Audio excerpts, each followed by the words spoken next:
Gauteng on my left, KZN on my left. On referee ready, no linesman ready. The team ready. Ababukeli ready. Mhlale phansi nasithoba. That's lasuka lahlala yadonseka intambo ngathiza kakhulu iGauteng nazi KZN idonsa kakhulu ngamakhulu amandla ophozo baphansi enhlabathini ahlehla amakuze endedeni nakhe emuva lapha wo kwenzakaleni ake sibone slow motion sibone ukuthi kwenzakaleni TMO kwenzakaleni engathi i-first round asirishayine 1-0 or 10-0 or 100-0 kuyafana sicela nihlale phansi bantwana lapha hlalani phansi ababoni lutho abaveleli hlalani phansi ababoni inhlobo hlalani nje phansi right second round KZN on my left Gauteng on my right referees are ready the team is ready 1 yes let's go lasha ake sibone amadoda idonsana waqina umlomo sabona amakuze ngena phansi ezinyaweni ahlala phansi eGauteng nayo KZN idonsa ngamakhulu amandla hayibo yama yathula intambo 1 2 3 phansi amakuze madodeni nansi iGauteng izamakhulu amandla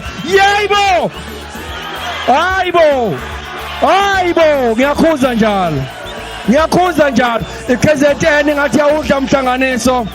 noma kunzima iGauteng ngendlela ebambe ngakhona izinyawo phansi emhlabathini amaguza adabukile KwaZulu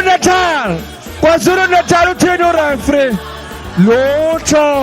lutho akeqeki intambo lutho zamani KwaZulu Natal Gauteng nathi ibuye iGauteng ngamakhulu amandla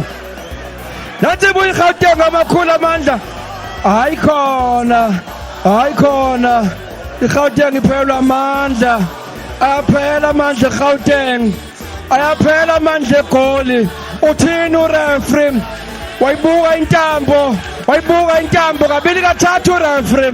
nansi KZN izabe ngamakhulu amandla nayo iKZN eTshonalanga ngawa left hand side ihamba nayo hayikhona engathithi iGauteng isibophe kokugcina ayithi asindawo madoda